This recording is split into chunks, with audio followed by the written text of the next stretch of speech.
Mais um dia, né, galera? Já assinaram? Que bom. Vá pra casa. Eu quero evidências de qualquer adulteração ou obstrução. 18 de 21. Parabéns por você que resistiu todos esses dias.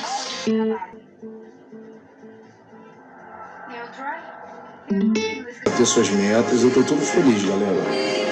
Ó, a gente chegou numa sexta-feira. Se eu disser pra você que eu não tô exausto, eu vou estar mentindo pra você. E muito exausto. Às vezes eu fico mais em silêncio, eu fico mais introspectivo um pouco, porque o cansaço faz isso com a gente. Mas o nome disso é cansaço dos justos. Olha aí, ó. São 18 dias, galera, que nós estamos juntos. Alguém lembra da primeira live? Alguém lembra da primeira?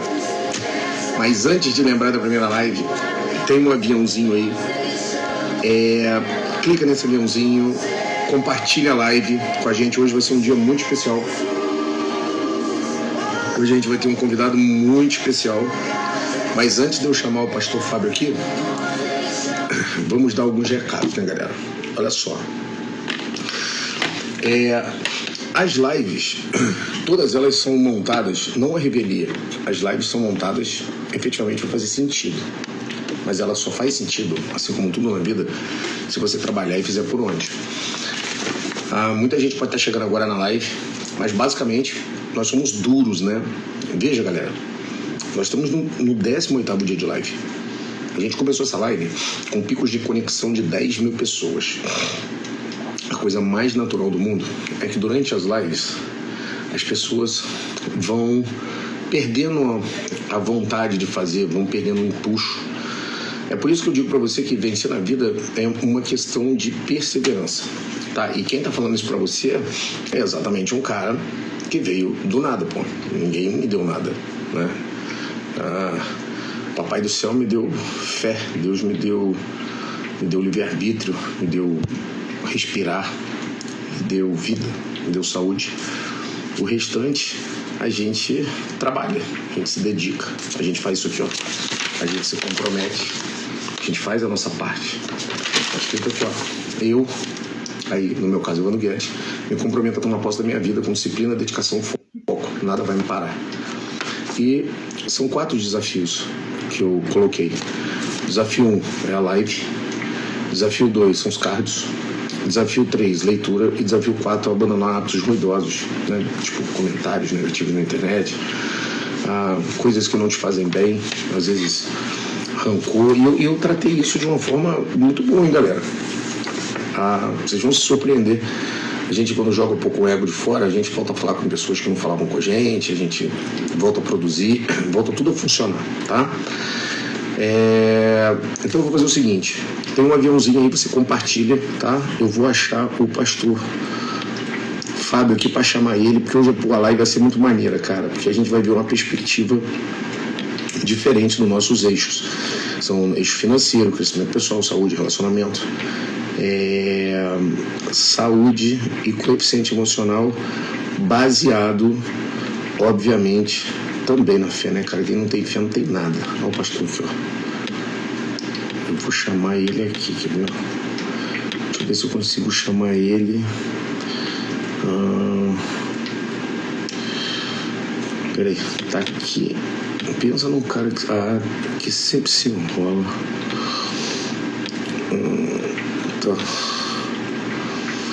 Tá aqui o pastor Fábio. Pastor, se eu estiver aí, fala comigo de novo, dá um oi aí. Porque se acenar eu não consigo chamar, mas se o senhor der um oi aí pra mim, eu já chamo o senhor aqui nos comentários. Enquanto isso, galera, o pastor vai dando um oi aí, ó. Manda um abraço aí da cidade de onde você tá, da onde você tá falando. E eu vou, Governador Valadares, galera aí do Brasil inteiro. Enquanto isso, eu vou tentar achar o pastor Fábio aqui. Cara, pensa como é que eu me enrolo nesses negócios de live.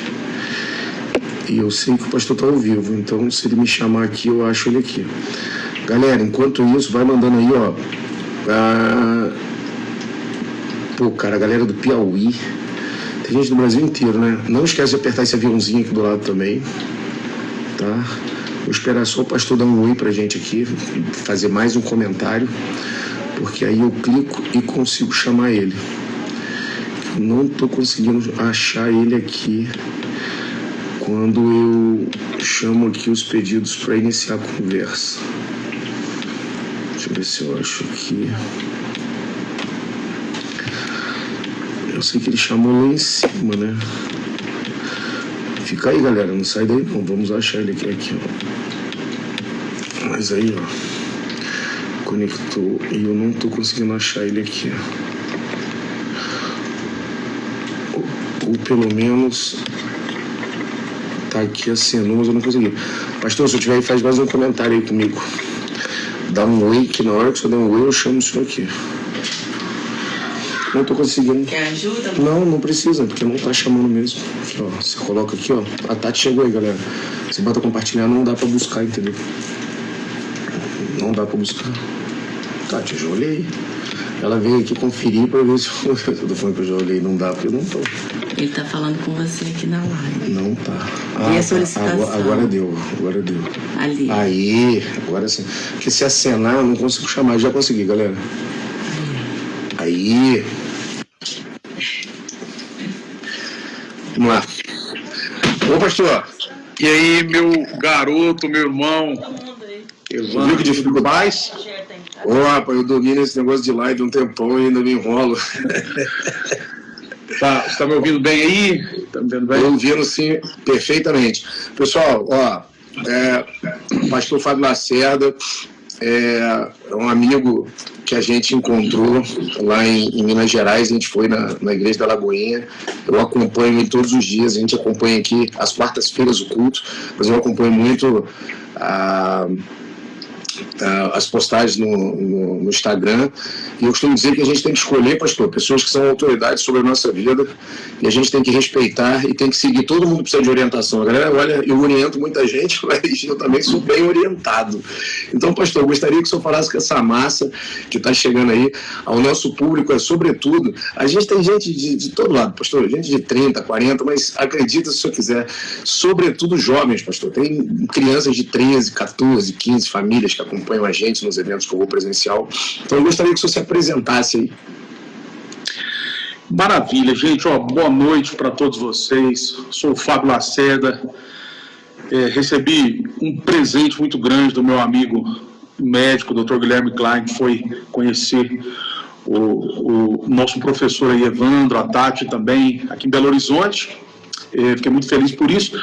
Eu trabalho no mercado da música, trabalho com os meus irmãos, que é o César Menor e Fabiano, e sou pastor também voluntário na Igreja Batista da Lagoinha, aqui em Belo Horizonte, que é uma igreja que ao longo dos seus 50 anos hoje tem aproximadamente 100 mil membros. Eu faço um trabalho lá na quarta-feira, faço uma reunião, um culto, e que a gente sempre procura, né, levar a palavra de Deus dentro desse conhecimento que a gente tem também empresarial, dentro deste contexto que eu estou inserido no mercado de trabalho, para que as pessoas que me escutam entendam que não existe nenhuma separação entre a nossa profissão, o que Deus nos deu de dom, o que Deus nos permitiu que a gente fizesse, com servir ao Senhor, com estar na presença dEle, com ter fé, né? Não tem uma separação. E às vezes na nossa cultura a gente separa essas coisas. Então a minha missão principal hoje é passar isso para as pessoas. Legal. Ô pastor, o que eu costumo dizer para os meninos aqui, né? A gente tem 5 grandes eixos na nossa vida, né? O eixo financeiro, o crescimento pessoal, a gente tem que estudar, se capacitar, saúde, relacionamento, né? A gente tem que ter o coeficiente emocional organizado, eu tenho que querer fazer o certo. Eu já peguei algumas pregações, cara, as pregações são as melhores. Galera, vou indicar todo mundo para pegar a pregação do pastor. Ele traz uns casos específicos, uns casos reais, isso é muito bacana. E aí a gente, iniciando até ontem, a gente estava falando sobre dinheiro, né, o pastor, e existe um confronto muito grande na sociedade hoje, porque a galera confunde muito a pessoa a palavra humildade com andar de roupa rasgada e fazer votos de pobreza, quando na verdade a gente conhece, pelo menos sobre a minha concepção, muita gente que não tem dinheiro e continua humilde, muita gente que não tem dinheiro e exerce arrogância, muita gente que tem muitos bens financeiros continua humilde. Qual a perspectiva que quando o senhor prega e fala para as pessoas e ensina as pessoas sobre essa diferença de humildade? Como o senhor entende essa palavra humildade confrontando logicamente, com os bens financeiros, as pessoas que vencem na vida, e também voltado para a fé, um pouco para a Bíblia, isso?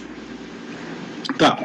Veja bem, a visão que eu tenho disso dentro das coisas que nós estudamos e logicamente que a Bíblia dentro de tudo isso. Olha só, humildade, né, não é uma pessoa, exatamente o que você falou, uma pessoa ser simplesinha, tá de chinelo de dedo. Pode ser que essa pessoa seja humilde, sim, mas a humildade é você saber o seu lugar, né? Qual que é a sua posição? Isso é uma pessoa que é humilde, ela reconhece o lugar dela. Por exemplo, o nosso lugar diante de Deus. Cara, o nosso lugar diante de Deus é sempre de joelhos, né? Sempre nos rendendo a Ele. Mas você assumir a sua posição, você aceitar o que Deus trouxe para você, é você ter humildade também. Isso é uma forma de você ser humilde. Então, o resumo de humildade, assim, é você reconhecer o seu lugar, reconhecer quem você é, a capacidade que Deus te deu, os dons, os talentos que Deus te deu. Isso é humildade. Legal. O pastor, um dos eixos nosso, até a Tati veio aqui me ajudar, né? A gente trabalha com os garotos e com os jovens o critério relacionamento, né? A Tati tem uma frase que é muito interessante, que ela diz assim: hoje em dia o pessoal está brincando de casinha, né? O pessoal não se prepara mais para casar. Eu tenho muitos alunos que estão noivos, ou muitas das vezes são casados, e uma das justificativas de separação é que precisa de mais tempo para estudar. Olha que coisa absurda, né? Eu dou cada bronca aqui, cara, que é um negócio de outro mundo, né? Sobre quando você casa, a quantidade de responsabilidade que você assume. E hoje a gente tem visto as pessoas cada vez mais, porque parece uma nova pandemia, né, cara, que é a pandemia de separações. Tem separação por problemas financeiros, separação por problemas conjugais. E muitas das vezes falta esse tipo de conexão nos casais, né? Falta mais sabedoria na esposa, falta também sabedoria no homem. Como é que o senhor trata esse ponto, relacionamento, quando o senhor lida diretamente com os jovens, pastor? Qual é o tipo de orientação o senhor daria primário para eles, antes de se relacionar, de se casar? Olha, a primeira coisa que você precisa de fazer antes de você relacionar, antes de você casar, é você estar bem com você mesmo. Uma pessoa que não está bem com ela não vai conseguir passar isso para ninguém. Por exemplo, a Bíblia ela nos diz assim, olha, ame o próximo como a ti mesmo. Né? Aí depois, quando Jesus veio, Jesus falou assim, olha, ame o próximo como eu te amei. Mas quando a gente pega esse ame o próximo como a ti mesmo, veja bem, se você não se amar, não tem como você amar a outra pessoa. Né? Se você não está bem com você, não tem como você estar bem com a sua família. Mas eu acho que o ponto principal que eu falo com os jovens a respeito disso, e falo para mim mesmo também, eu estou com 42 anos, tenho 14 anos de casado, que é assumir as nossas responsabilidades. Né? Um homem que decide por casar, decide se unir a uma mulher, ele tem que entender o papel dele, né, dentro de casa, ele tem que entender o papel dele como marido, e às vezes, o que a Tati falou, expressou muito bem, às vezes as pessoas estão brincando de casinha, né? Elas estão assistindo muito seriado, que elas pensam assim, olha, não tá bom, separa. Né? Não tá bom, passa para outra. Foi bom enquanto durou. Né? As coisas não são simples assim. Coisas acontecem, sim. Num relacionamento, às vezes nós não estamos aqui falando isso para julgar ninguém, para colocar um peso na vida de ninguém que separou, mas é para trazer uma reflexão. Às vezes, no relacionamento, aconteceu sim uma situação, aconteceu um motivo. Às vezes a pessoa estava imatura ainda, ela precisou e aconteceu dela separar. Mas nós temos que entender, para quem não separou, ou quem está pensando em casar, em se unir a uma pessoa, temos que entender que isso é um compromisso muito sério. né, que pessoas, por exemplo, relatam para mim assim, olha, eu separei porque acabou o amor, né?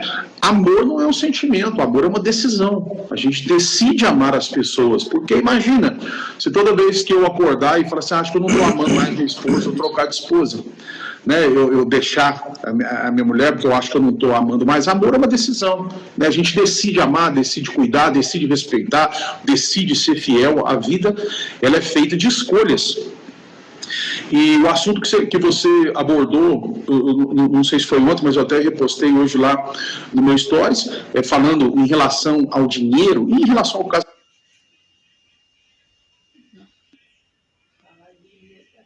casamento também. O que acontece, professor? Claro. Ixi, a internet deles tá boa, não. Você está me ouvindo? Deixa eu falar um pouco a sua tela aqui.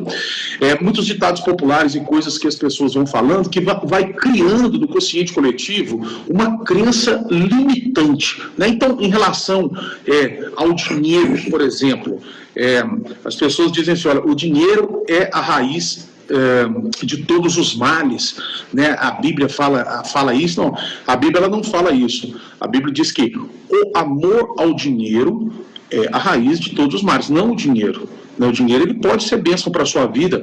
Um casamento, por exemplo, né? Muitas pessoas elas terminam o casamento por problemas financeiros, e não porque não tinha muito ou tinha pouco. A questão não é essa, porque a questão era a falta de propósito nisso, né? Falta da pessoa entender que quando a pessoa casa, ela tem que pagar conta, ela tem responsabilidades que ela tem que assumir. Então, existem muitas coisas que são bênçãos que Deus deixou para que nós tomássemos posse, mas através dessas palavras que as pessoas vão lançando e de coisas que nós vamos acreditando, a gente acha que não é possível a gente receber, não é possível a gente viver, como muitas pessoas falam, né, assim, quando você casa, aí acabou tudo, aí quando você casa, a mulher não vai deixar você fazer nada. É uma brincadeira, mas que muitas pessoas colocam na cabeça e ela já entra para o casamento com essa mentalidade, né? Olha, minha vida acabou agora não tem mais nada que eu possa fazer sozinho, alguma coisa assim. Mas a gente entende que você estar unido a uma pessoa é uma bênção, porque em qualquer ocasião é muito melhor você estar em dois do que sozinho. E o legal, né, o pastor, que hoje a galera tá meninada no geral, né? E quando eu digo meninada, cara, começa a incluir aí gente de 30, 35, 40 anos, porque nas minhas andanças e viagens a gente conversa, né? Eu sou o tipo do cara que a gente veio de Caruaru, acho que no evento de Caruaru devia ter umas 1.000 e poucas pessoas, eu fico na fila e atendo 1.000 e poucas pessoas. A gente começa a tirar foto lá 9 horas, às vezes termina de madrugada. Aracaju, a gente foi para fora do teatro, deu 2 voltas no teatro. Salvador, acho que tinha umas 3.000 pessoas, eu saí de manhã lá, quase 5 horas da manhã, hora que acabou, na hora de tirar foto eu não aguentava mais rir, eu tava com dor no rosto, e a gente fica olhando um monte de relatos, a gente fica vendo muita gente falar, e as pessoas têm uma frase, um termo que eu tenho utilizado muito, que é o vitimismo, né? A galera está se vitimizando demais, mas cada vez, pastor, a gente olha que é mais claro essa vitimização por falta mesmo de afastamento de Deus, falta mesmo de afastamento da fé, falta de ter fé mesmo, sabe? De agradecer. Eu comecei a live agradecendo, né? As pessoas perguntam se eu não peço, eu sou um pedinte, eu acordo de manhã, o que eu peço? Peço a Deus saúde, eu peço sobretudo orientação.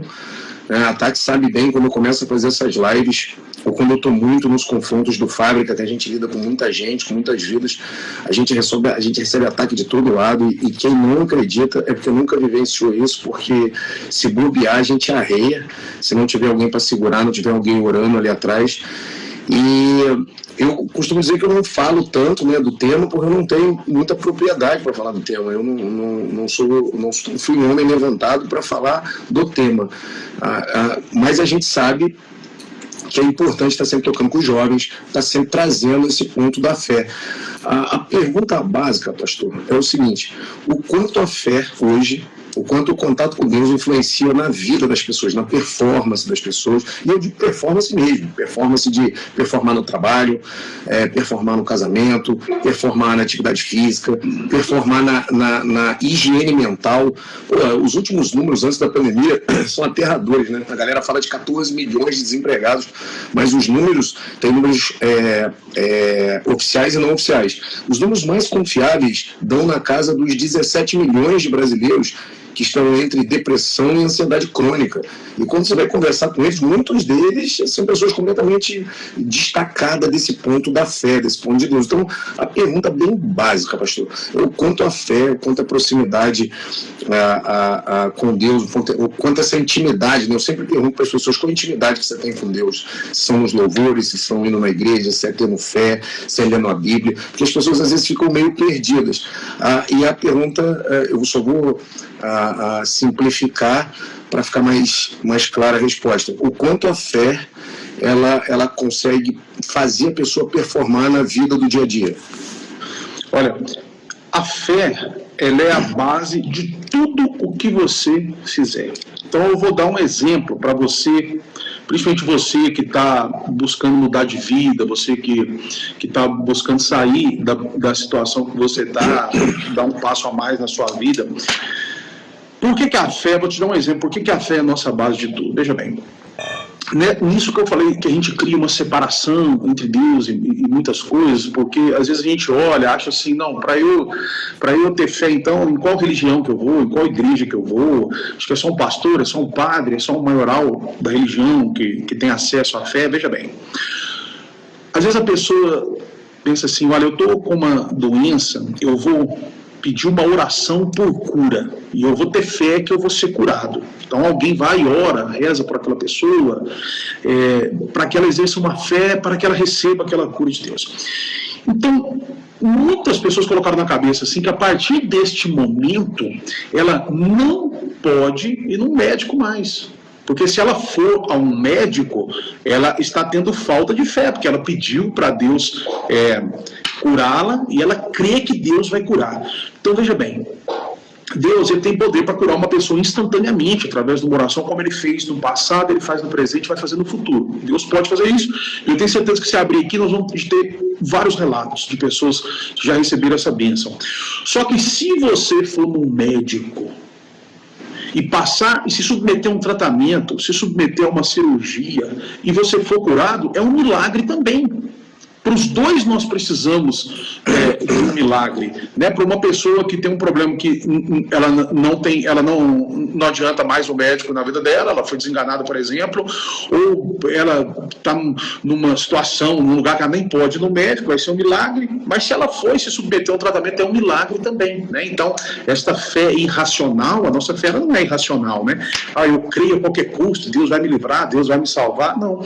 E assim em todas as áreas da nossa vida. Então, por exemplo, se uma pessoa está precisando de dinheiro, né, ela ora para Deus pedindo dinheiro, ela pode orar, né? A Bíblia diz assim, fazei conhecidas diante de mim as vossas petições, os vossos pedidos.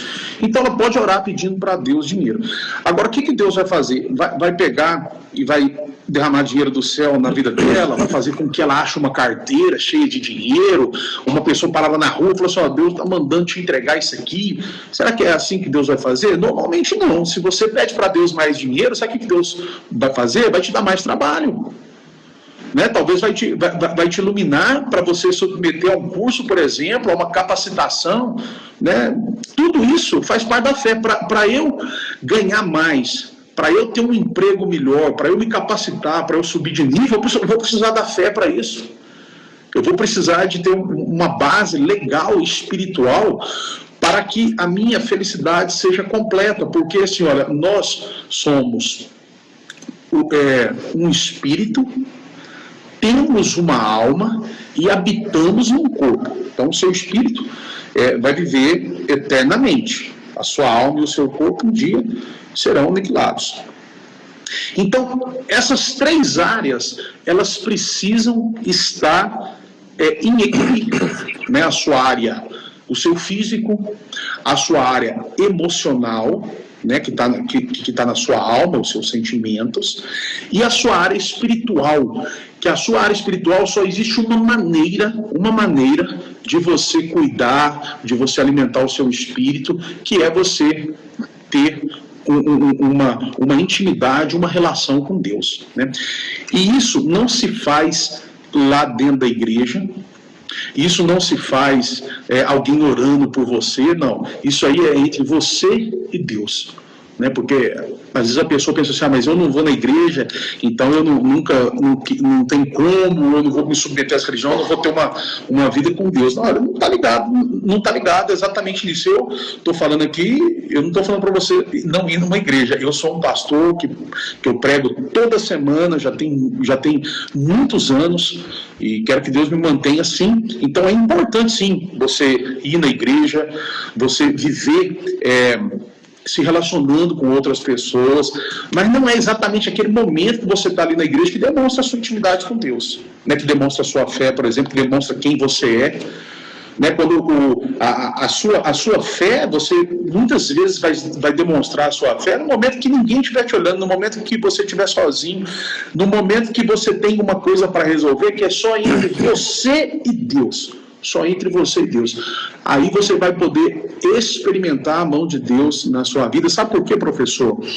Às vezes essa questão do dinheiro, ela é muito importante. Você ter uma estabilidade, por exemplo, de um emprego que você sabe que é mais estável, que você tem uma garantia de receber um valor. Isso é uma coisa muito importante na nossa vida, para o nosso bem, para o bem da nossa família.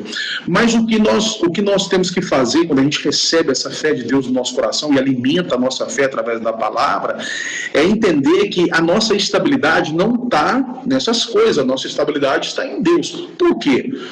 Porque se você coloca toda a sua esperança nesse emprego que você quer a todo custo, você fala assim, olha, eu vou estudar e eu vou passar e eu não preciso nem exercer a minha fé para isso vai acontecer porque eu vou me dedicar. O senhor sabe que ninguém segura uma pessoa obstinada a alguma coisa, ela vai conseguir. Mas se um dia você tiver um problema que o seu dinheiro não resolve, como que você vai fazer? Qual que é a sua estabilidade? Né? Se um dia você tiver com um problema que o seu emprego não é capaz de te suprir, se você tiver uma necessidade assim, qual que é a sua estabilidade? Então a nossa estabilidade, a nossa certeza de que nós temos, você sabe que a fé, na primeira tradução dela, o significado mesmo da fé, é o seguinte, né? Hebreus 11:1 diz assim, a fé é a certeza das coisas que se esperam e a prova das coisas que não se vê. Mas a primeira tradução disso é como se fosse assim, olha, a fé é o seguinte, um galho de árvore passando num rio, você está ali, você se segura nele com todas as suas forças para você não se afogar. Isso é o significado da fé, tá? Então, Deus é tudo o que nós temos para a gente jogar a nossa confiança, para a gente ter certeza que esse dinheiro que nós vamos ganhar, nós estamos preparados para conviver com ele, para a gente ter certeza que esse novo cargo que nós estamos pleiteando na nossa vida, através de um concurso, através de um estudo, de uma preparação, não vai tirar a nossa paz, não vai tirar o convívio com a nossa família, que é a coisa mais importante, mais rica que a gente tem. É isso. E assim, né, engraçado, pastor. Eu costumo dizer, né, que eu nasci, basicamente, né, eu convivi na Assembleia de Deus, quando jovem, e a gente tem uma base muito forte religiosa na família. E agora eu vou tratar de uns temas espinhosos, né, cara, que a gente falar só coisa boa, às vezes não chega nas pessoas do jeito que tem que chegar e as pessoas precisam ouvir.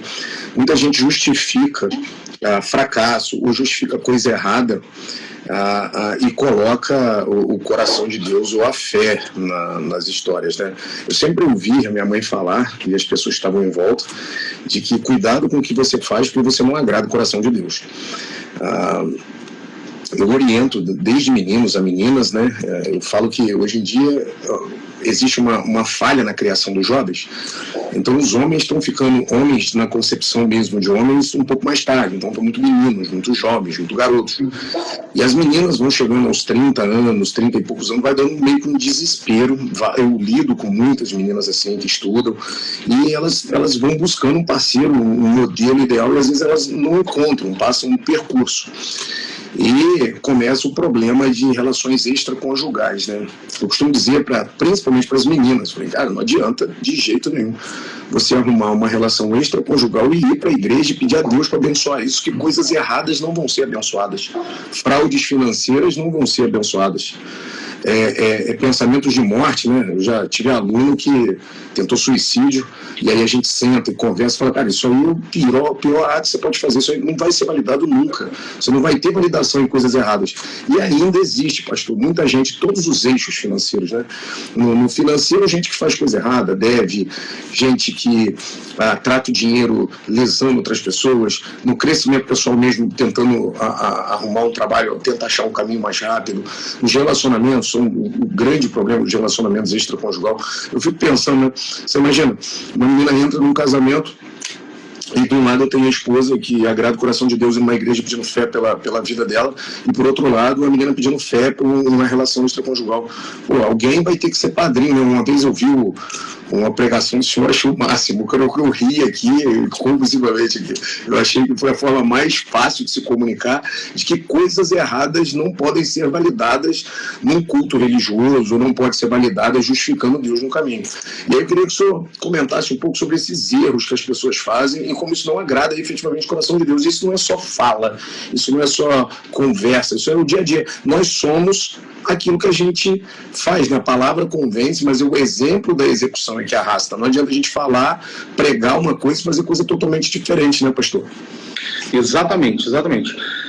O que as pessoas têm que entender é o seguinte: a lei da semeadura, ela serve para todo mundo. Você pode ter sido criado na igreja, você pode ser uma pessoa que não frequenta a igreja, mas acredita em Deus, você pode ser um ateu. Se você plantar, você vai colher. Então, a única maneira de uma pessoa não colher o que ela plantou é se ela arrancar aquele mal pela raiz.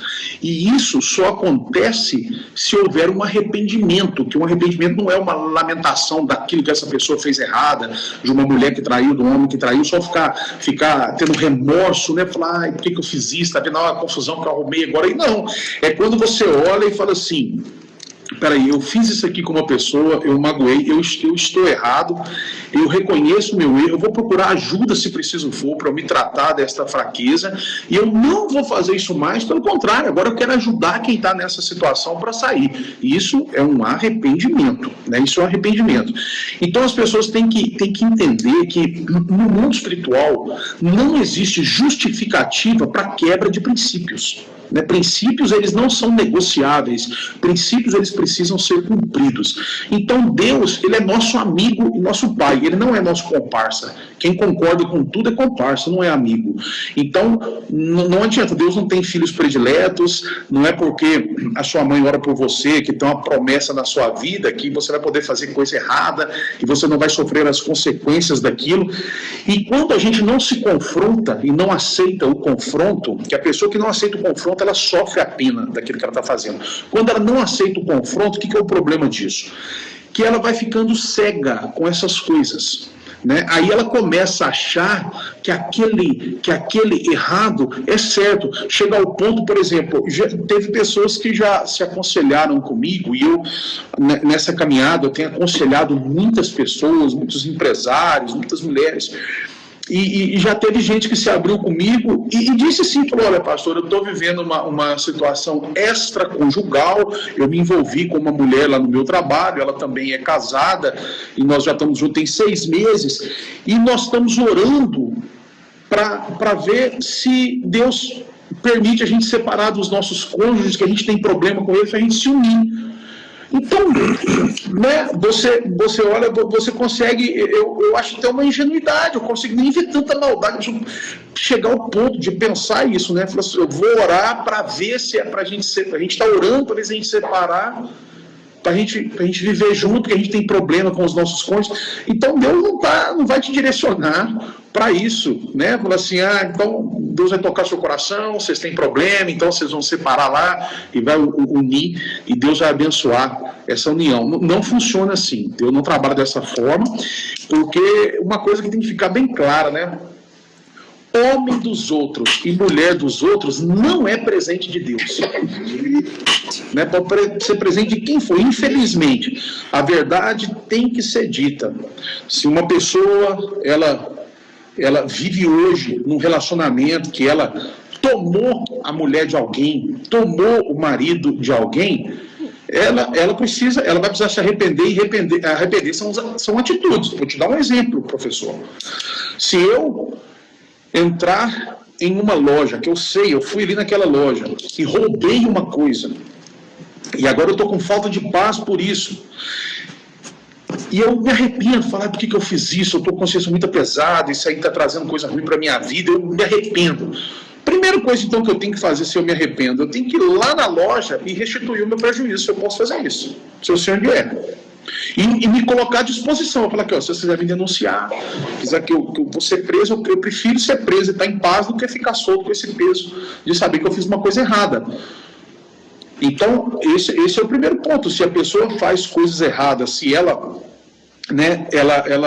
rouba no trabalho dela, mesmo que seja o tempo do trabalho dela lá, se ela faz isso, se ela está num relacionamento extraconjugal, se ela está fazendo coisas que são quebras de princípio, ela precisa voltar atrás, porque ela nunca vai ter paz para usufruir disso que ela vai conquistar.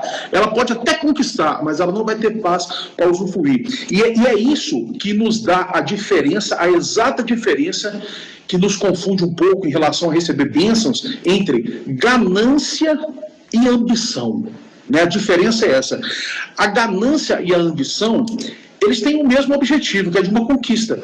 Eu tenho uma ambição de conquistar algo na vida, ou eu tenho uma ganância de conquistar algo na vida. Eu quero conquistar. E a diferença dos dois qual que é? A ganância, a ambição faz você cumprir todos os princípios, e a ganância faz você quebrar todos. É isso. Então a pessoa ela pode ser ambiciosa para conquistar alguma coisa, para conquistar uma mulher, por exemplo, eu tenho uma ambição, eu queria muito ser casado com uma mulher assim, mas se ele chega e fala assim, essa mulher ela tem um marido, ela tem um noivo, não, para mim não serve. Essa aí não quero nem mexer, acabou. Eu não vou ficar cobiçando ela, ficar ali cercando, esperando a hora que ela vai separar, que ela tiver uma fragilidade. Se a pessoa tem a ambição de ganhar muito dinheiro, alguém chega para ela e ela tem ambição, faz uma proposta para ela, e aquela proposta envolve mentira, envolve coisas erradas, envolve enganar as pessoas, ela fala assim, não quero. Eu quero muito ter isso aqui na minha vida, eu quero muito comprar um avião na minha vida, ter uma mansão, morar em Nova York, seja o que for, mas isso aí eu não faço. Não faço porque eu vou quebrar meus princípios, eu não vou contar mentira para fazer negócio, não vou enganar as pessoas, não vou passar um amigo para trás, né? O ganancioso não. O ganancioso, ele passa o amigo dele para trás, ele mente para a esposa dele, ele mente para a mãe, ele engana uma pessoa, ele faz qualquer coisa. Então, o que nós temos em resumo de tudo que eu estou falando a respeito desse assunto aí é o seguinte, olha, a vida é feita de escolhas. Não quebre os seus princípios, porque você nunca vai ter paz para usufruir daquilo que você conquistar. Foi legal, né? A gente fala sobre, eu costumo dizer assim, a melhor história que você pode contar real aqui, nossa, né, é servir de inspiração. E é lei da semeadura mesmo, você semeia, você colhe, né? Eu falo para os meninos, cara, é só trabalhar duro, acordar cedo, lógico, tem que pensar grande, tem que ter grandes ambições, e você chega em todos os lugares que você consegue. No tema dinheiro, né, eu tive um confronto muito interessante, porque quando eu trabalhava na Penitenciária Federal, pastor, eu era servidor público do Departamento da Penitenciária Federal, eu tomei conta da Vivência Alta, eu fui chefe da Vivência Alta. Quem estava lá? Os maiores traficantes do Rio de Janeiro estavam lá. Desde Luiz Fernando da Costa, o Beiramar, o Marcinho, o BP, todo mundo ali da cúpula do Rio estava ali naquela penitenciária, no lugar de segurança máxima. E aí eu parava sempre para olhar e refletir, né? Eu falei, cara, e na época eu estava começando a empresa, eu trabalhei, eu estava todo endividado, a coisa estava girando, ainda tinha que tocar o serviço público e tocar a empresa. Eu ficava vendo, eu falei, cara, que valor do dinheiro tem aquilo ali se você perde a liberdade? Qual é o valor do dinheiro se você perde a paz? Eu conheço muitas pessoas que deitam no travesseiro e não conseguem dormir porque fizeram contas que não conseguem pagar, se enfiaram em relacionamentos extraconjugais que têm as mesmas sensações que o organismo produz de índice de depressão, sabe? Aquelas ansiedades químicas que parece que vão matar a pessoa, parece que alguma coisa vai sair pela boca, e lógico, né? O mal existe, a Tati sempre fala para mim, a Tati fala, você acha que o mal não está te atacando, mas ele está do seu lado todo dia. Então você tem que ter fé, tem que pedir ajuda. A lei da semeadura é uma das leis que eu mais trago para mim, né? O que eu planto hoje, agora, em 2022, o que eu cultivo com outras pessoas é o que eu vou colher lá na frente. Se eu cultivar ódio, eu vou colher ódio. Se eu cultivar muito trabalho e pensar grande, ter paciência, eu vou cultivar uma coisa grande lá na frente. Se eu investir hoje, daqui a 15 anos, o dinheiro parado vai retornar porque é fruto do trabalho. Pastor, a gente tem um limite, nossa, você vê, eu acho que foi a live que passou mais rápido, já tem mais de 40 minutos que a gente está aqui na live. A gente tem por hábito, todas as lives, a gente está na 8ª live, eu fiz a live dos 66 dias, a gente fez durante a pandemia, fiz às 5 da manhã, por isso que é 21h07, porque eu fiz a primeira às 5 da manhã, depois 5h01, 5h02, 5h03, depois 21h04, 21h05, 21h06, 21h07. O meu pai me ensinou, pastor, que independente, meu pai só tinha 4ª série primária, o meu pai sempre foi muito duro, e ele tinha uma frase que ele dizia assim, cara, se você tem que fazer, vai lá e faz, independente de qualquer coisa, você vai lá e faz, é seu, não deixa o trabalho pela metade. Depois que você resolver o trabalho, você vai ver os problemas que aconteceram, mas entrega. E na live eu fiz uma live de 10 dias, ela começava às 21h04, aí às 21h02 a minha irmã me ligou, meu pai aos 84 anos tinha falecido, né? E foram 2 minutos só que eu dei uma tonteada, eu dei uma respirada, eu falei, não, cara, eu vou entregar a live, mas eu não vou falar pra ninguém, eu vou entregar do jeito que eu prometi, e assim que eu terminar a live, eu vou ligar pra minha mãe, já vou comprar as passagens, vou viajar pro Rio. E eu entreguei às 21h04, eu fiz uma live de 40 minutos, foi a live mais doída da minha vida. Mas tinha muita gente que dependia, muita gente que estava esperando, e às vezes a gente passa por tragédia, a gente veio de uma pandemia que matou muita gente, a gente vem de muita dor. Petrópolis agora, a galera brigou comigo, né? Alguns criticam porque eu fiz uma doação de R$12 mil, eu postei a conta para doação e a minha função era só servir de inspiração. Falei, galera, eu fiz e você faz do tamanho que você pode. Se você pode R$1, R$2, as pessoas estão passando fome, as pessoas estão passando um flagelo lá em Petrópolis e precisa de ajuda. E não tem problema nenhum se você fizer e incentivar outras pessoas. E a gente, em todas essas lives, pastor, a gente tem por hábito começar, tá? Isso desde a primeira live, e a gente termina sempre com um louvor muito legal, porque eu sempre acho que os jovens eles são mais facilmente alcançados quando a gente coloca o ministério de louvor neles, né, que é o ministério que mais me toca. Então eu vou terminar hoje com Ninguém Explica Deus aqui, preto no branco, que eu gosto muito, e eu queria que o senhor deixasse uma mensagem final, pastor, para as pessoas que estão em casa e às vezes as pessoas estão passando por algum tormento, sabe? Perderam um ente que amava, ou estão sofrendo o flagelo de uma separação, ou estão sendo flagelados por alguma doença na família, ou pessoas que estão sem dinheiro, porque mais do que ninguém o Senhor é um homem de Deus, um homem levantado, e a gente consegue chegar no coração, sabe? A internet hoje, bem usada, faz a gente entrar na casa das pessoas, no coração das pessoas, das famílias. Muitas das vezes, pastor, quando a gente desliga essas lives, a gente dá uma razão diferente, um propósito diferente para a pessoa viver. Muita gente se ergue a partir disso. Então eu queria que o senhor terminasse essa live dando um incentivo, porque o senhor é um homem que o que sai da boca do senhor, pode ter certeza, vai modificar muita gente aqui hoje. Amém, meu irmão. Eu aproveito então para te agradecer aqui essa oportunidade que você está me dando de estar falando do Senhor. E eu quero dizer então para você que está me assistindo aí, você que é jovem, ou de repente igual eu, também é tão jovem assim, mas você tem sonhos, você tem conquistas, mas você é uma pessoa que outras pessoas te feriram com palavras, você está tentando aí, você nem conta para os outros que você está tentando, porque já foi tanta palavra que você ouviu, que você é fracassado, que você não consegue, que você não é inteligente, que você vai ser igual seu pai, que a sua família, ninguém deu certo, que hoje você está assim, você tá se sentindo diminuído, você se sente menosprezado e você acha que Deus nem está te abençoando, por isso que Deus nem está te ouvindo. Deixa eu te contar uma coisa, Deus escuta todas as orações. E às vezes a sua oração não é uma oração formal, igual a gente faz na igreja. Talvez a sua oração é chorando no travesseiro, dizendo assim: meu Deus, o que eu vou fazer da minha vida? Será que eu vou conseguir romper? Será que aquela pessoa que me falou lá atrás que eu era um fracassado, que eu nunca consegui nada, será que essa pessoa não está certa mesmo? E eu quero dizer para você assim, que Deus é que sabe os pensamentos que Ele tem a seu respeito. E é pensamento de paz e não de guerra, para Ele te dar um fim que você deseja, para Ele fazer com que você seja próspero. Lá no livro de Romanos 8,35 também tem uma pergunta, fala assim: quem nos separará do amor de Deus? Quem? Então os problemas, as palavras que lançaram contra a sua vida, as derrotas, não tem nada que pode te separar do amor de Deus. Ele te ama e Ele quer que você cresça. E eu vou aproveitar aqui em alguns segundos, professor, eu quero deixar uma oração para essas pessoas também, tá?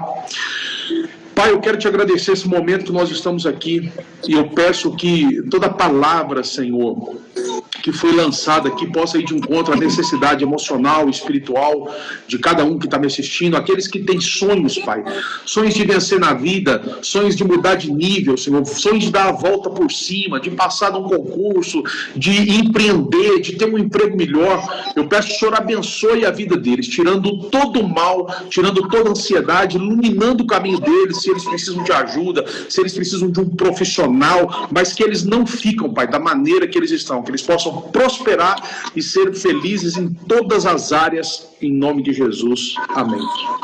Amém. Amém, pastor. Pastor, muito obrigado. Pessoal, hoje a gente teve o pastor Fábio Lacerda, eu gostaria que todos seguissem ele. Se vocês querem saber uma pessoa que é referência na minha vida pela internet, porque eu encontrei o pastor uma única vez, espero encontrar mais vezes. E pastor, muito obrigado por dedicar o seu tempo, dedicar seu conhecimento, deixar a gente entrar hoje na casa do Senhor, deixar a gente mais perto da fé. E pode ter certeza, o Senhor refrigerou o coração de milhares de pessoas que acompanham a gente aqui. Fica com Deus, um beijo na família, que Deus abençoe muito o Senhor. E ó, eu indo em Minas Gerais aí, eu gostaria muito de encontrar o doutor Guilherme. Um abraço, doutor Guilherme, o senhor também, o irmão do senhor, que é super simpático, os dois irmãos, e que a gente possa sentar, tomar um café, conversar, porque o senhor efetivamente é um homem que faz muito bem para a minha vida. Obrigado, pastor. Fica com Deus. Um beijo para todos vocês. Fica com Deus. Um abraço. Um abraço.